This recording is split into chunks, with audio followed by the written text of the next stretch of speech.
খানাখন্দে ভরা রাজধানীর সড়কগুলো যেন মৃত্যুফাঁদ।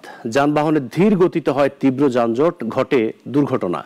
রাজধানীবাসীর অভিযোগ, সিটি কর্পোরেশনের উদাসীনতাতেই এমন দুর্ভোগ। বিশেষজ্ঞদের মতে বিআরটিএ সহ দায়িত্বপ্রাপ্ত প্রতিষ্ঠানগুলোর সমন্বয় নেই।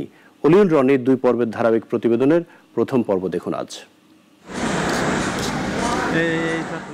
সড়ক পথে নৌপথের ছোঁয়া।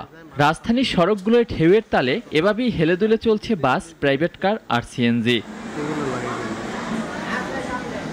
উত্তরবঙ্গ থেকে সাভার, আশুলিয়া হয়ে ঢাকাগামী পরিবহন চলাচলের একমাত্র গুরুত্বপূর্ণ সড়ক আব্দুল্লাহপুর সড়ক। পানি জমে ভেঙে গেছে সড়কের অবকাঠামো। এতে ভোগান্তির শিকার পরিবহন যাত্রী, পথচারী সবাই। গাড়ি উল্টে যায় মাঝে মধ্যেই, আর এই ফাঁকে এই সাইডে দেয়া ছিনতাইকারীরা থাবা দেয়, মোবাইল থাবা দেয়, চাকা টাকা বাস হয়ে যায়, ফাতে বাইকে দেয়। এখন কোন জায়গায় কোন গর্ত আছে সেটাও কিন্তু আমাদের বোঝার উপায় নাই।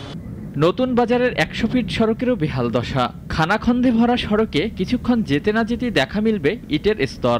সড়কের এমন পরিণতিতে হরহামেশাই দুর্ঘটনায় পড়ে এই পথ ব্যবহারকারীরা। ভাই, রোডের খুব বেহাল অবস্থা, একবারে সর্বনাশ। জাকি খাইতে খাইতে পেটে নারী বুড়ি সব লড়ে। রাস্তায় যখন গাড়ি উল্টা পাল্টা এরকম খায় এবং এর মধ্যে যানজট খুব।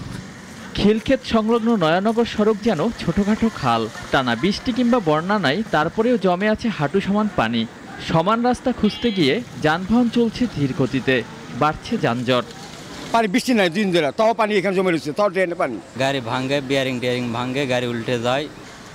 শুধু উত্তর সিটি কর্পোরেশন নয়, দক্ষিণের চিত্র একই। প্রথম দেখায় মফস্বলের সড়ক মনে হলেও কমলাপুরের মুগ্ধ সড়ক এটি। ছোট ছোট গর্ত আর পানি যেন সড়কের পরিচিতি।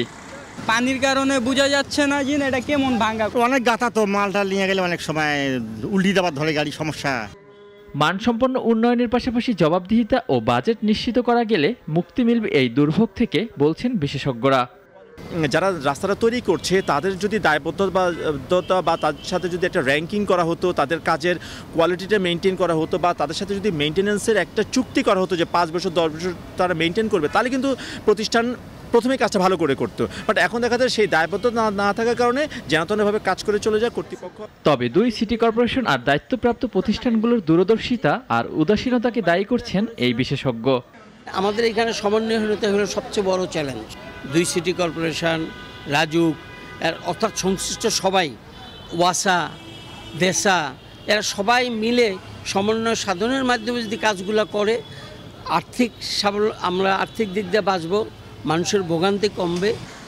রাস্তা মেরামত ও সংস্কারের কাজ শেষ হলে রাজধানীর যানজট অনেকাংশে কমবে বলে আশা সাধারণ মানুষের। অলিউল রনি, নাগরিক, ঢাকা।